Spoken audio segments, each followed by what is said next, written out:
Hi and welcome back to the Adventures of Dementia Man. I'm Heather. And I'm Mark. What are we talking about today, Mark? We're talking about dentists. Mark's been to the dentist this morning, so we thought we'd sit down and tell you how we got on. Yes, we did. I should say that I have no worries about going to the dentist, so I find it quite fun. So, I know. And he's always been like that. I've always been like that. Yes, I don't mind. I don't mind the dentist at all. But what we've sort of going to be talking about is dealing with the dentist and how it's. Well, what's the word? I would say how it works for us in a sense. So this was a new dentist that we hadn't been to before because Mark had transferred over from his previous dentist to another one within the same group. So we were going there for the first time, so we set off. We went by foot, didn't we? Yeah, we walked. Good hour walk, but you didn't yeah. get out and have a walk, even though the weather's terrible in South Wales at the moment. So how did you find the whole experience? Well, first off, we went to the dentist, not knowing that they had one on the other side of the road, which is they put us on that side then because we didn't have any information about this at all. No, I mean we went in the one that Google Maps showed us, basically, as you do, and it's funny, they had one building on one side of the road, one building on the other side, quite a busy road. So yeah, it's not easy to get across either. Never get all the way across the road. No. We made it anyway. Yes. So the one on that side was upstairs, so I guess if you had any mobility issues, you'd have to go back to the other side of the road. Anyway. Yeah, so up the stairs we went, and I said I've come for my this thing, and what happened next? Well, we had forms to fill in because you always have forms to fill in, but you couldn't find your glasses. So no, I couldn't find my glasses. Mark does this thing: if his glasses are in his pocket and he can't find them, he's pretty stubborn and he won't accept help. So eventually we ran out of time and I had to fill the forms in. You did. But then I went into the dentist.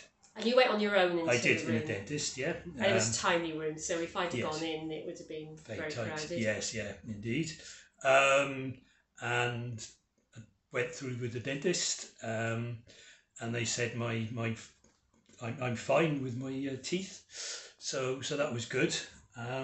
We did some X-rays, which was I didn't know they'd done that, and then they asked me to pay for them, so that was a surprise. Yes, that was yes. So then I knew you'd had them done. So yeah, I had fun with the dentist because I said I like all the stuff.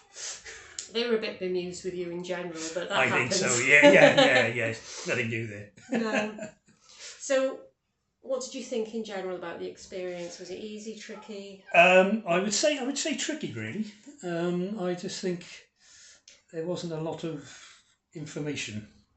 You couldn't have done it on your own. No, I don't think I would. Not that you would have done, but I think it was fine. They were very friendly and helpful. From my point of view, then, it was fine. I actually asked whether I could transfer to this dentist because obviously there's really sensible reasons why it would be extremely helpful for us to be at the same dentist. Obviously, as a carer, you're trying to look after your own well-being as well as that of the person that you care for, which includes dental health. And if you're not in the UK, National Health Service dental care is collapsing at the moment. It's in a real crisis. Due to the Tories. So that's the background, really the background context. So it is very difficult to find a National Health Service dentist. But I do think there's a case to be made for carers because it's just so complicated. It would be so much easier if we can both go to the same place, have dental checks at the same time.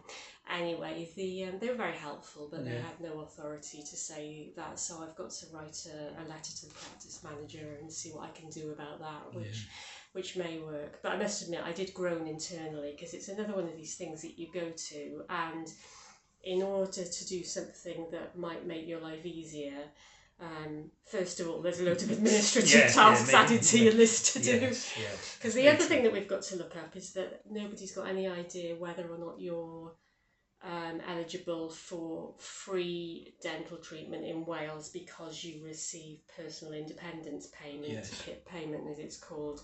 And from having a quick Google when we were in the cafe, my hunch is that you're not.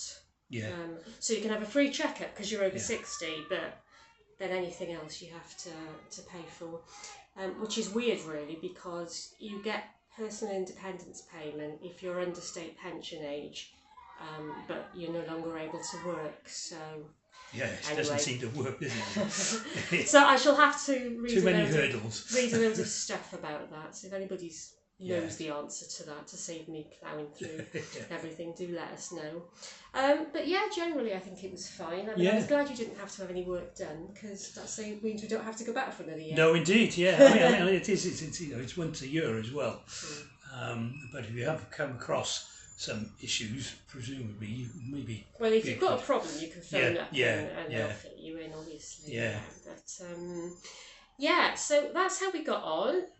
Generally fine, not particularly dementia friendly, in that when they came out with you, nobody. I had to kind of call after the dental nurse and say, "Could somebody tell me what's going on? What do you need? Whatever." But they're probably so bemused by you loving being in there that anyway, there we are. Tiny little things. It was fine. It could be better, I'd say. Oh yeah, everything could be better. Definitely, because it would be lovely if you didn't have to keep writing letters here and letters there, and to do things that will ultimately help. But I know there's only a little letter to write. It's just another thing to add to quite a long administrative list that seems to come up. All of these conditions come with a whole list of administrative tasks, don't they? Anyway, well, how do you get on when you go to things like the dentist or optician? Any tips that have made it easier for you over the years? Things we could learn from? Share in the comments below if you have. And we'll be back when we've got something else to say. Happy to listen to what you've had as well. So, just let us know. Thanks for listening. Thank you. Bye for now. Bye-bye.